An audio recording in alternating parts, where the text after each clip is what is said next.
Antes de que un alma descienda al mundo material, existe un instante sagrado, silencioso, revestido de misterio e intensidad.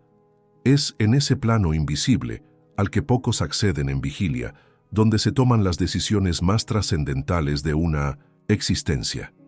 El cuerpo que se habitará, el país en el que se nacerá, los dolores inevitables, las victorias posibles y, sobre todo, la familia. ¿Por qué nacemos donde nacemos? ¿Qué fuerza nos une a padres, madres, hermanos, tíos y abuelos, incluso cuando el lazo biológico parece estar vacío de afecto? Las respuestas a estas preguntas no se encuentran en las casualidades, sino en las leyes inmutables de la reencarnación. Según las revelaciones de la médium Ivonne do Amaral Pereira, una de las más profundas estudiosas de las dinámicas del alma en el plano espiritual, no hay nacimiento que no haya sido minuciosamente preparado. En su obra Memorias de un suicida, dictada por el espíritu de Camilo Cândido Botelho, ella describe en detalle el proceso por el cual las almas son orientadas, acompañadas y, en ciertos casos, inducidas a asumir compromisos dolorosos antes de regresar al plano físico. En una de las escenas más impactantes del libro, se presenta la institución espiritual conocida como el Hospital María de Nazaret, donde los suicidas reciben tratamiento espiritual profundo y son guiados en la planificación de su próxima encarnación. Muchos de ellos, como parte de su rescate, aceptan regresar al seno de familias conflictivas, frías o incluso hostiles. ¿Por qué? Porque el alma sabe que donde más duele, más se cura. Antes de que continuemos con este increíble viaje, dime, ¿tú crees que elegiste a tu familia en el plano espiritual? ¿Sientes que ya pasaste por algunas vidas aquí en la tierra o que ya viviste en esta familia en otras vidas? Responde en los comentarios porque tu historia es muy importante para nosotros y también dejaré un corazoncito en tu comentario. Aprovecha para dejar tu like, suscribirte al canal y activar la campanita para no perderte ningún video. En ese mundo invisible, las decisiones no se toman con los impulsos del ego humano, sino con la claridad del espíritu. Allí mentores, guías y espíritus superiores ayudan al alma a visualizar, casi como una proyección vívida, los posibles caminos que puede recorrer. Son presentadas escenas del futuro, oportunidades de redención, desafíos que deben enfrentarse, lecciones que solo pueden aprenderse en el contexto del dolor o del amor. Y es entonces, con pleno uso del libre albedrío, que la mayoría de las almas elige. Elige reencontrarse con aquellos a quienes dañó o con quienes fue dañada, en un intento supremo de reconstruir la armonía perdida. Pero no todas las elecciones son voluntarias. Algunas almas, aún aferradas a la rebeldía o al orgullo, son conducidas a encarnaciones llamadas compulsorias, como bien explicó Ivonne do Amaral en sus múltiples psicografías. En estos casos, el alma es llevada casi a la fuerza a la carne, muchas veces sin la comprensión total de los motivos, pero siempre bajo la vigilancia de la misericordia divina. No hay castigo en ello, sino una pedagogía mayor. El universo no olvida, pero también no condena sin ofrecer antes todas las oportunidades posibles de enmienda. Los relatos de Ivonne revelan algo inquietante. Muchas almas se presentan ante sus futuros padres aún antes de su concepción, visitándolos en sueños, influyendo sutilmente en sus decisiones, envolviéndolos en energías específicas. Algunas almas eligen padres amorosos, protectores, que les ofrecerán un ambiente de ternura y evolución.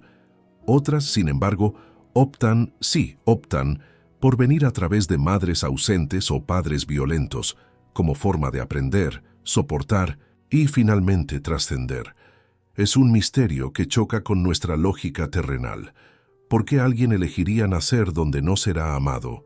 Porque el alma, en su estado de lucidez espiritual, ve más allá de la comodidad. Ve el propósito. En los registros de Memorias de un suicida, hay una narrativa particularmente desgarradora sobre una mujer que, habiendo provocado la desgracia de una familia entera en su vida pasada, regresa como hija despreciada de esa misma familia. Desde pequeña es humillada, rechazada, olvidada, pero lo que los padres no comprenden es que ese espíritu, que llega envuelto en fragilidad, trae en su silencio la firme decisión de sanar las heridas que ella misma ayudó a abrir. Y así lo hace, soportando sin odio, entregando ternura donde solo recibe indiferencia. Cada gesto suyo, cada lágrima que no se convierte en rencor, es un acto de redención que modifica profundamente su historia espiritual.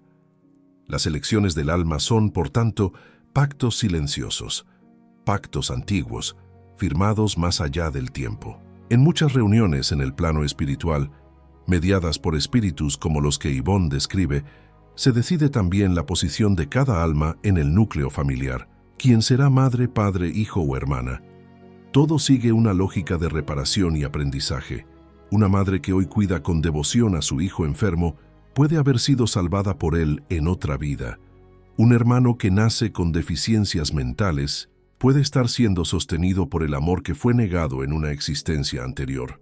Lo más impactante, sin embargo, es entender que ese proceso se da mientras estamos aún en la erraticidad, ese estado entre dos vidas físicas, y muchas veces mientras nuestros futuros padres aún no se conocen. Es como si la vida ya estuviera escribiendo sus capítulos antes de que los personajes principales entren en escena.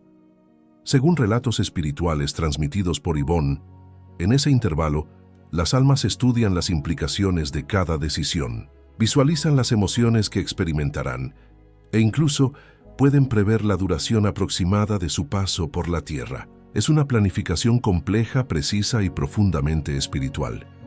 Y cuando finalmente se aproxima la hora del renacimiento, el alma, ya comprometida con el plan, es acompañada por espíritus especializados en reencarnación. Según lo describe Yvonne, son verdaderas misiones de descenso. El espíritu es preparado energéticamente, se le reducen temporalmente sus capacidades de lucidez y es conducido hasta el momento de la concepción, donde quedará ligado al embrión que crecerá en el útero de su futura madre. Todo esto se realiza en un silencio cósmico que estremece. No hay celebraciones, no hay fuegos artificiales, hay recogimiento, hay una sensación de caída, de olvido, y con ello nace también el miedo de no recordar el propósito, de desviarse del camino, de repetir los errores.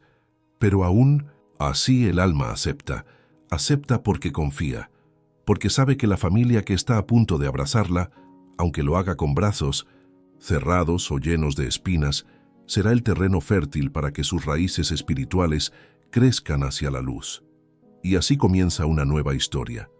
Una historia escrita en las estrellas y sellada por las lágrimas de un espíritu que, antes de nacer, ya sabía exactamente por qué vendría. Lazos que trascenden la sangre. En las fibras más íntimas del alma existen vínculos tan antiguos como la propia eternidad.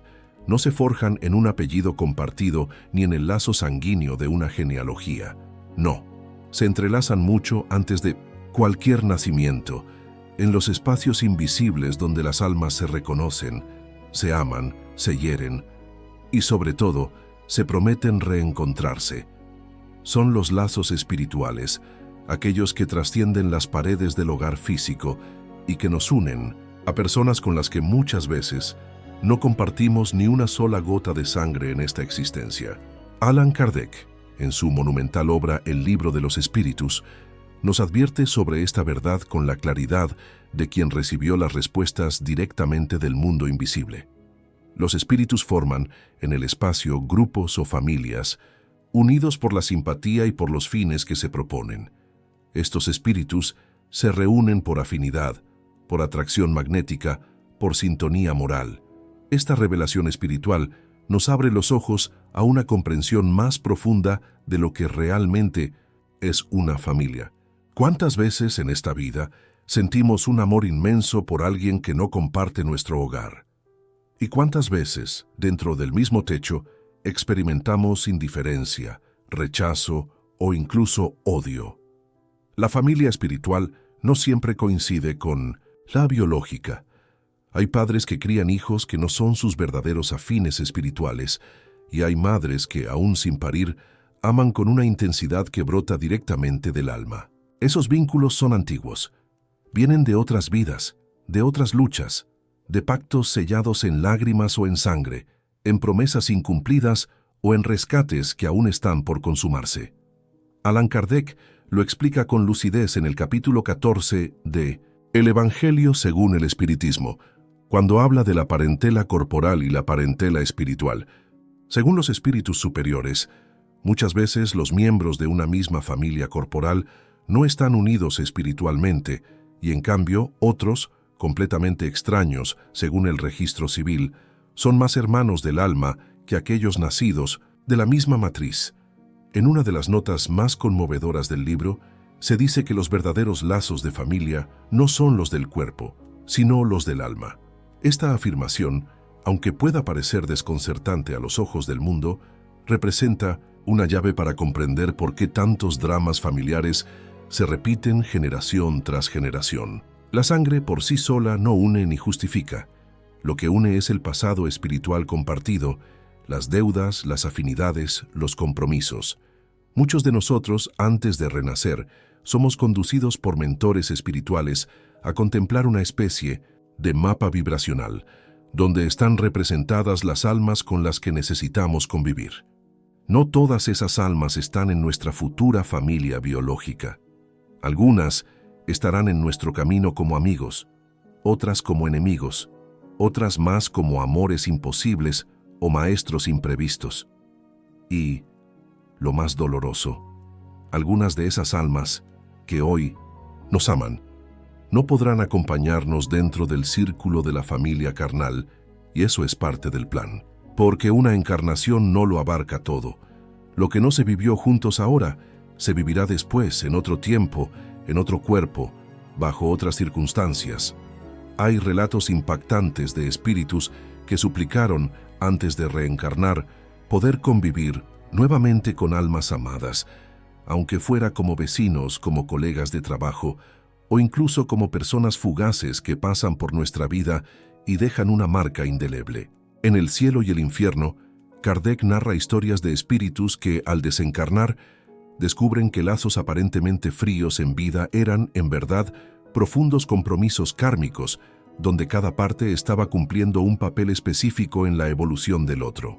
A veces, el rechazo de un padre, el abandono de una madre, la frialdad de un hermano, no son castigos, sino tareas asumidas antes del nacimiento, para provocar en el otro una determinada respuesta emocional, una reacción evolutiva, un despertar de conciencia. Y hay también lazos que parecen inexplicables en su fuerza. Ese amigo que conocemos desde niños y con quien compartimos más que con un hermano. Esa pareja que parece habernos amado por siglos. Esa figura protectora que aparece en momentos clave y desaparece como si cumpliera una misión secreta. Son conexiones espirituales tan fuertes que ni el olvido provocado por el renacimiento consigue borrarlas. Allan Kardec, en su obra La Génesis, nos habla de la fuerza del magnetismo espiritual, una energía que traspasa los límites del tiempo y del espacio y que mantiene a las almas afines en constante atracción, incluso cuando están separadas por continentes, culturas o contextos familiares totalmente distintos. En el plano espiritual, los espíritus se buscan, se cuidan, se encuentran y muchas veces hacen promesas de reencuentro que solo se cumplen siglos después. Hay almas que renacen en la misma familia generación tras generación, como una rueda continua de evolución. Otras se reencuentran en relaciones difíciles, porque aún hay que purificar el vínculo. Y otras tantas se mantienen en la erraticidad, esperando el momento oportuno para regresar juntas. Es un entramado tan vasto, tan amoroso y también tan justo, que ninguna lágrima derramada en soledad es en vano, y ningún amor verdadero se pierde para siempre. Por eso, es importante entender que los lazos de sangre, aunque sagrados en su función terrenal, no son la última palabra. Lo que importa en verdad es el lazo invisible del alma, ese que sigue latiendo más allá del nacimiento y de la muerte, más allá de la convivencia o de la ausencia, más allá incluso del recuerdo, porque cuando dos almas están unidas por el amor verdadero, ese amor que nace del espíritu y no del deseo o la costumbre, ningún abismo puede separarlas, Y es en ese misterio silencioso que comprendemos que la verdadera familia no siempre está donde pensamos. El papel de los mentores espirituales. En el tejido silencioso del mundo espiritual hay presencias que nos acompañan desde antes del nacimiento, durante cada suspiro de la vida e incluso más allá del último aliento. No las vemos, pero las sentimos. No las oímos con los oídos, pero sus voces resuenan en la conciencia cuando más las necesitamos. Son los mentores espirituales, también llamados espíritus guías, protectores o benefactores. Son almas que, desde esferas más elevadas, asumen con amor y compromiso la misión de guiarnos a través del laberinto de pruebas e expiaciones que representa a vida en la tierra. No se trata de seres perfectos, pero sí de espíritus que ya superaron muchas de las luchas que aún enfrentamos. Ellos ven más allá del veu, conocen nuestro pasado espiritual y con ternura silenciosa tentan conducirnos por el camino del bien, aun cuando nuestras elecciones los entristecen profundamente. La existencia y actuación de estos mentores fue detalladamente explicada por Allan Kardec en varias de sus obras, especialmente en El Libro de los Espíritus, donde se afirma que cada ser humano tiene un espíritu protector asignado, cuya función es ayudar al individuo a progresar, aconsejándole y consolándolo.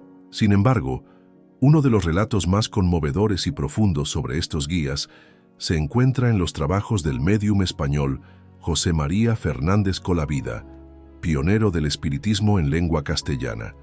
En sus comunicaciones recibidas a través del médium MADG y reunidas en publicaciones como La Revelación y La Luz del Porvenir, se encuentran mensajes llenos de consuelo, advertencias morales y, sobre todo, un amor incondicional que fluye de estos espíritus protectores hacia los encarnados. Fernández Colavida nos transmite, por medio de sus comunicaciones, cómo estos mentores no actúan como meros observadores, sino como verdaderos compañeros de lucha, que sufren con nuestros fracasos y se alegran con cada pequeño avance moral que logramos.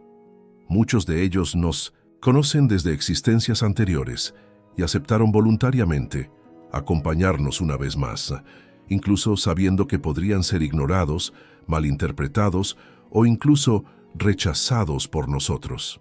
En una de las comunicaciones más impactantes, un mentor espiritual expresa: «Desde el instante en que te vi nacer, he estado a tu lado en cada caída, esperando con paciencia infinita que alces la mirada hacia la luz que nunca se apaga. No vine a impedir tu dolor, sino a ayudarte a entenderlo». A veces estos mentores nos susurran advertencias en forma de intuiciones repentinas, en un pensamiento fugaz que nos impide tomar una mala decisión. Otras veces, actúan a través de sueños vívidos que dejan un mensaje grabado en el alma.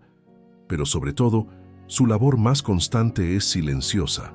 Magnetizan nuestro entorno con vibraciones elevadas, luchan contra influencias inferiores y hasta suplican por nosotros ante los espíritus superiores cuando estamos a punto de caer en abismos morales profundos. Fernández Colavida describe cómo estos guías interceden en momentos de peligro. Organizan encuentros espirituales mientras dormimos y lloran, sí, lloran en el mundo espiritual cuando sus protegidos insisten en alejarse del bien, esclavizados por el orgullo, la ignorancia o la rebeldía. Pero su amor nunca es coercitivo. No imponen, no obligan. Nos ofrecen caminos, pero nunca los fuerzan. Y aunque muchos humanos se sumergen en el materialismo, despreciando la idea de tener un guía invisible, estos espíritus permanecen fieles a su compromiso. Fernández Colavida revela que hay mentores que esperan siglos para que sus tutelados den un solo paso hacia la luz. Su paciencia es prueba de un amor que ya no necesita retorno porque fue purificado por el sacrificio y el servicio.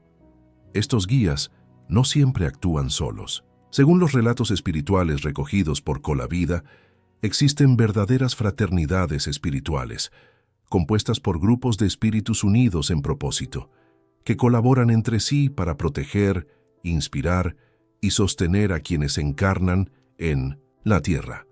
A veces un mentor principal cuenta con la ayuda de espíritus secundarios, como antiguos familiares, amigos desencarnados o colaboradores que se turnan para vigilar el entorno espiritual del protegido. En casos especiales como el de médiums o misioneros espirituales, estos grupos de apoyo pueden ser más amplios y operativos, organizando verdaderas cadenas de protección energética contra las sombras del mundo invisible.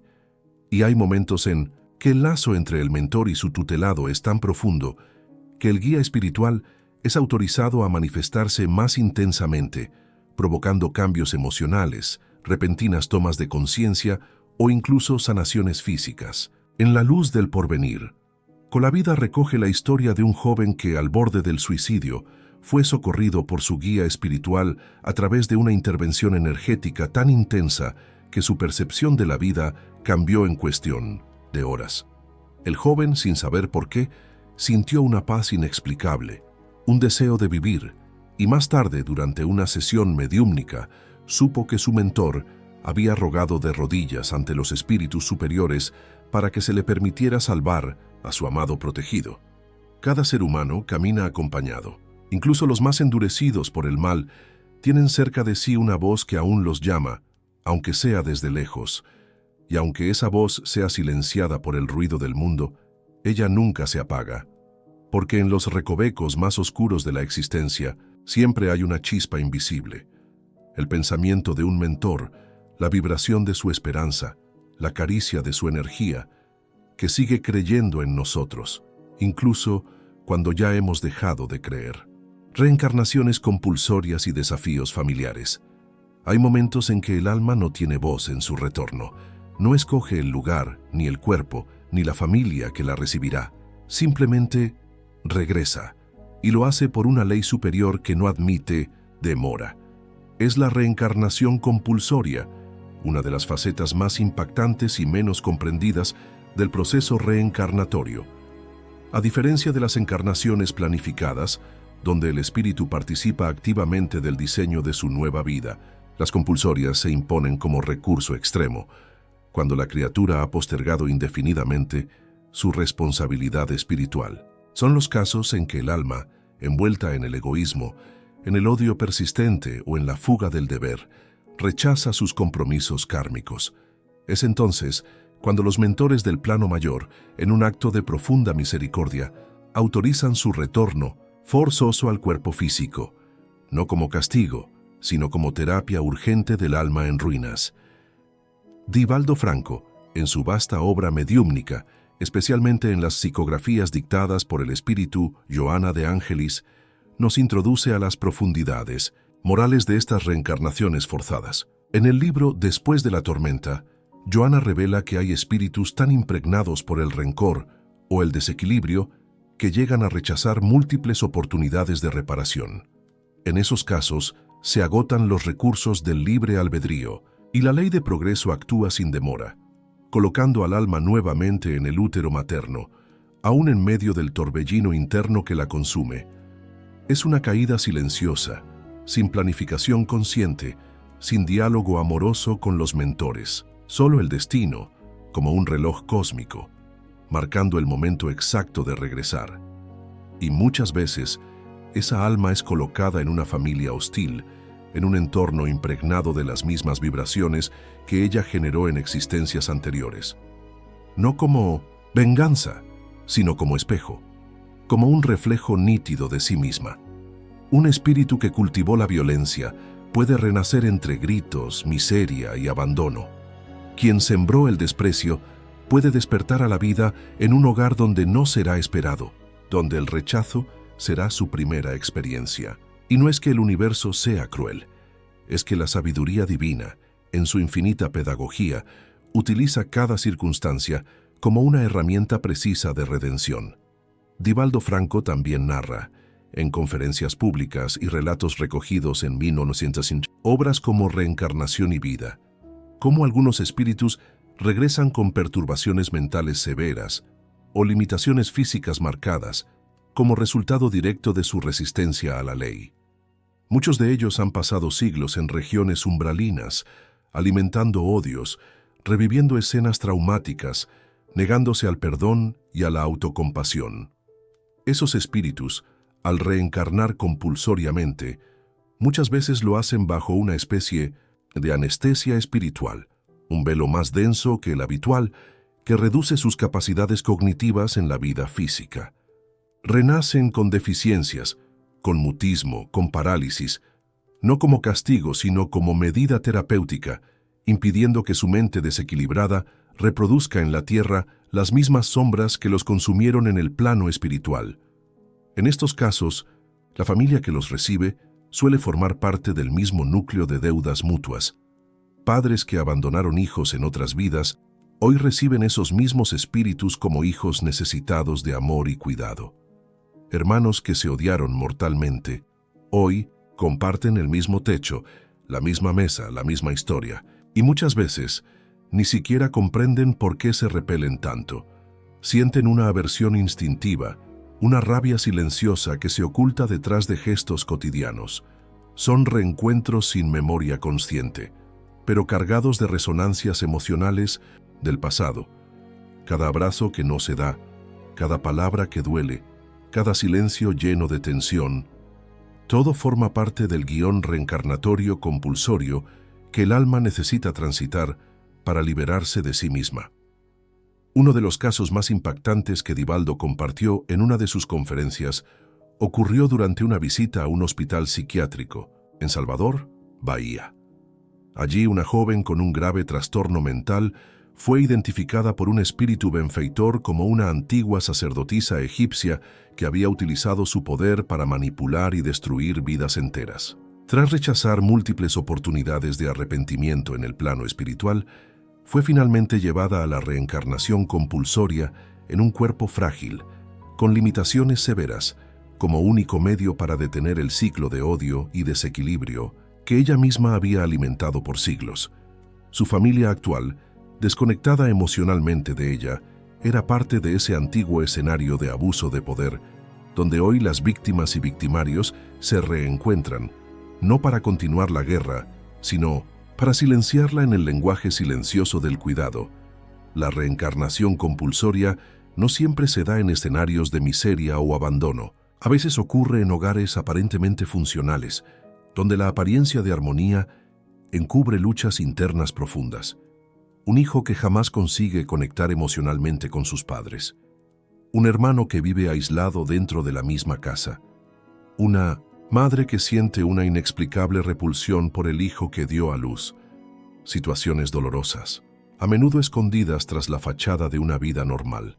Pero en lo invisible hay un drama silencioso en curso. El alma, obligada a regresar, se debate entre resistir al aprendizaje o entregarse, finalmente, a la transformación que postergó durante existencias enteras. Y aunque pueda parecer cruel, cada una de esas experiencias es un acto de amor de la ley divina. Un amor firme, severo cuando es necesario, pero siempre justo, porque aun cuando el espíritu no quiere regresar, aun cuando clama por permanecer en la sombra, la vida, en su infinita compasión, no lo deja estancado, lo empuja, lo sacude, lo lanza nuevamente al campo de batalla que es el mundo físico. Y lo hace porque sabe que incluso la más endurecida de las almas puede florecer, si tan solo es forzada a reencontrarse consigo misma. La influencia de las energías familiares. En los silencios de un hogar, más allá de las palabras, habitan energías invisibles que entrelazan las almas.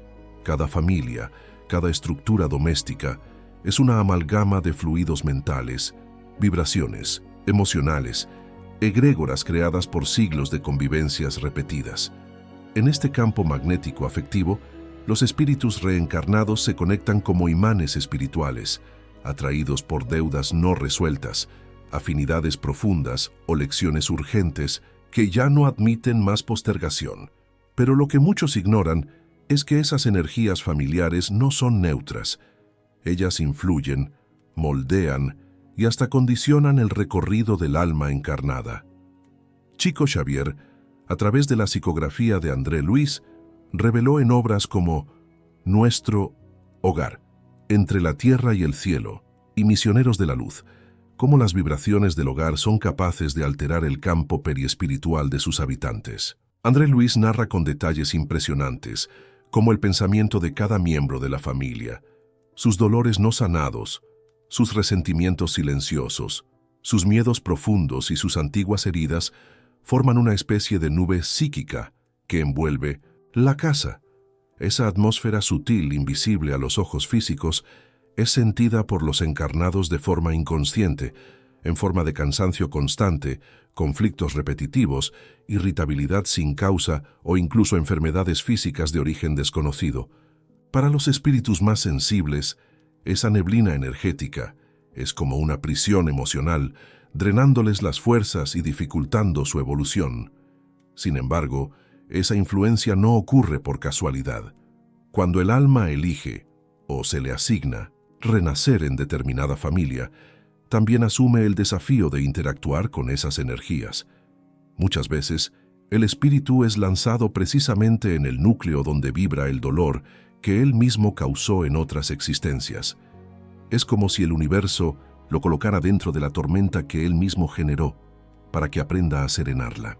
Y eso explica por qué algunos hijos parecen nacer en hogares donde no encajan.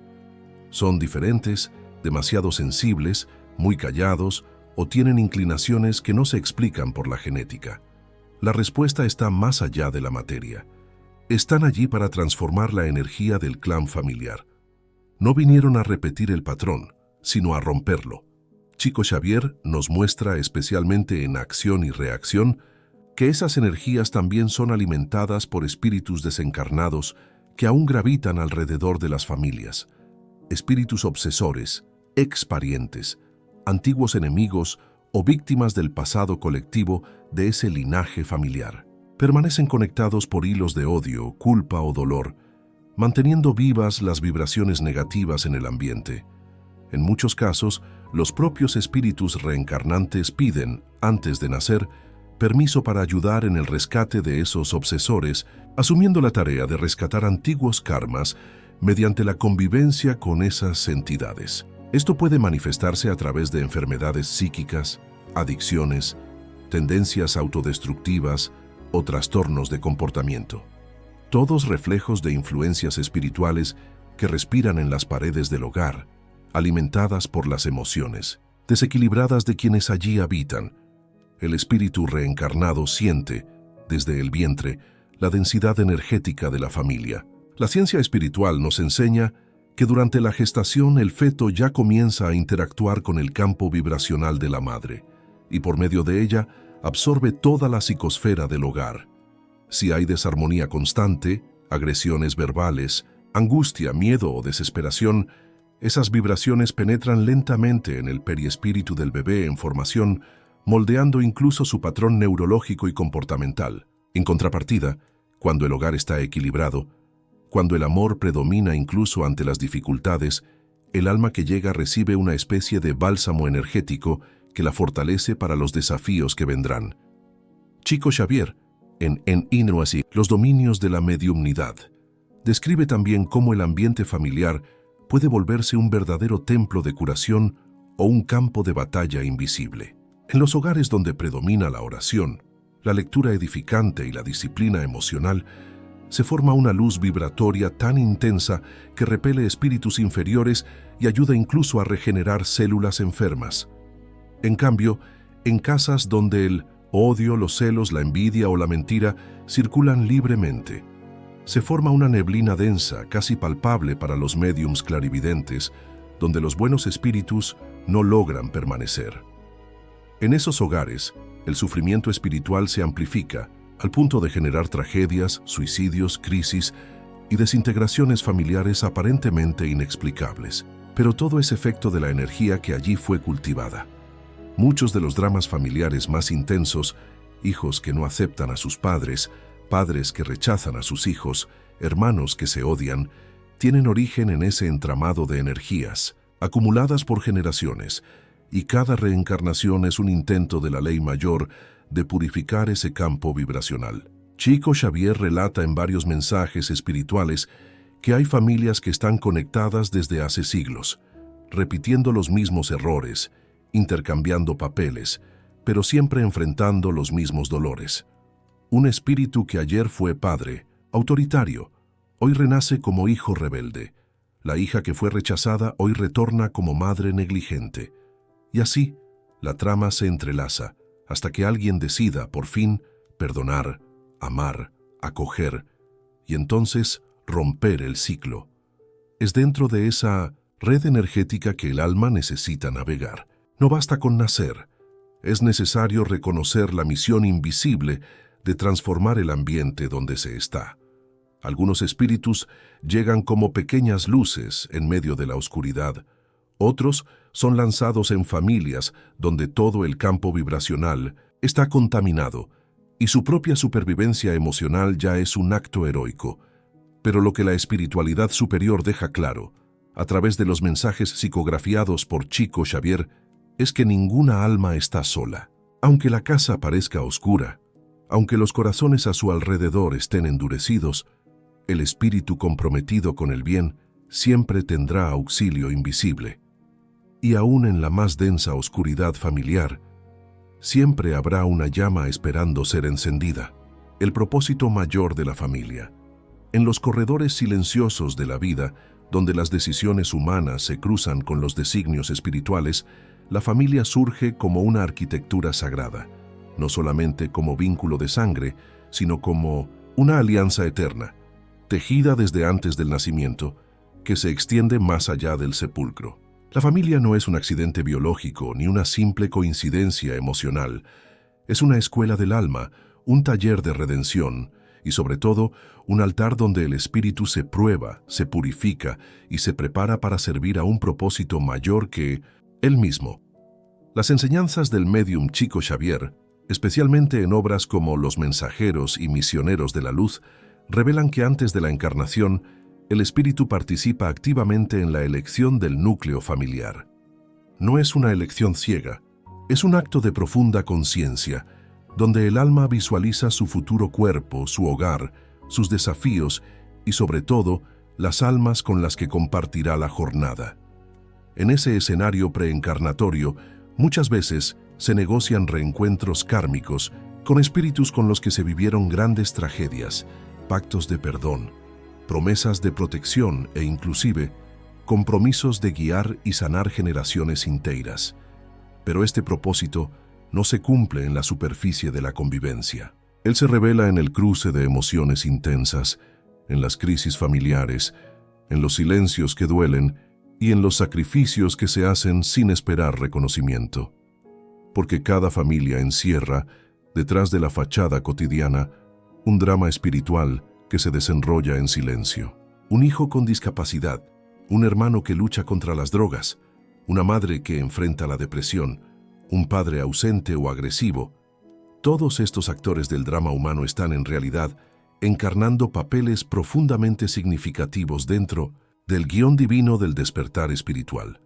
Elizabeth Desperance, médium inglesa conocida por su extraordinaria mediumnidad de efectos físicos y materializaciones, también compartió visiones impactantes sobre el papel de la familia en la evolución del alma. En su obra Shadowland or Light from Beyond, 1897, relata experiencias vívidas donde los espíritus que se presentaban en sus sesiones mostraban gratitud por el sufrimiento vivido dentro del hogar, ya que había sido precisamente ese dolor el que los había conducido al despertar espiritual. Muchos de esos espíritus compartían que durante su vida encarnada no comprendieron la dureza de sus vínculos familiares. Solo después de la muerte descubrieron que aquellos con quienes más habían chocado eran en verdad sus mayores benefactores espirituales. Eran almas que aceptaron encarnar juntas para ayudar en el rescate mutuo, aunque eso significara desempeñar el papel del antagonista, del que hiere, del que abandona o del que exige demasiado. La familia, entonces, no es una agrupación de almas complacientes. Muy al contrario, muchas veces es un círculo de choque, de prueba, de confrontación. Y es justamente esa fricción la que pule el carácter espiritual del ser. Así como el diamante necesita ser cortado con precisión y fuerza para revelar su brillo, el alma necesita pasar por las afiladas lecciones familiares para alcanzar la madurez emocional que se requiere en etapas superiores de la evolución espiritual. Chico, Xavier nos recuerda que no hay misión mayor que el servicio dentro del hogar, porque servir en público es fácil. Amar a los desconocidos es noble, pero no tan difícil. Lo verdaderamente heroico, lo que genera luz en los planos superiores, es soportar la crítica del familiar ingrato sin perder la fe. Es abrazar al padre que nunca supo amar, es cuidar del hijo que no devuelve el afecto, es permanecer firme en el núcleo familiar incluso cuando el alma grita por huir, porque en ese escenario aparentemente limitado es donde se libran las más profundas batallas del espíritu. Elisabeth Desperance, en sus relatos de contacto con entidades del más allá, describe con sensibilidad cómo muchas veces el espíritu, al llegar al plano espiritual, se encuentra frente a frente con aquellos familiares con quienes tuvo las relaciones más dolorosas. Y es ahí donde el velo de la ilusión se cae. El odio da paso a la comprensión, el resentimiento a la gratitud y el juicio a un llanto profundo de reconocimiento. Muchos de estos espíritus se abrazan, piden perdón y comprenden por fin que lo vivido en la tierra fue parte de una encarnación meticulosamente planeada para que ambos pudieran superar viejas deudas y renacer como almas libres. El hogar, en esta perspectiva, es un laboratorio vibracional. Es allí donde el espíritu se enfrenta a su sombra. El ego, el orgullo, la intolerancia, la impaciencia. Es allí también donde se manifiesta la chispa divina, el perdón, la renuncia, la compasión silenciosa. No es casualidad que muchos médiums, videntes y trabajadores del bien nazcan en familias disfuncionales o marcadas por el sufrimiento. Es en ese terreno árido donde germina la semilla de la mediumnidad auténtica, la que brota no de una vida fácil, sino del contacto con el dolor y la injusticia dentro del hogar. Así lo vivió Elisabeth Desperance, cuya sensibilidad espiritual fue alimentada no solo por su mediumnidad, sino por los dolores profundos vividos en la niñez. En verdad, cada familia es una constelación de almas viajando juntas en un barco llamado destino. Algunas llegan para enseñar, otras para aprender. Algunas vienen como protectores silenciosos, otras como instrumentos de justicia divina. Pero todas, sin excepción, están allí por una razón mayor, una razón que, a menudo, solo el espíritu desencarnado será capaz de entender completamente.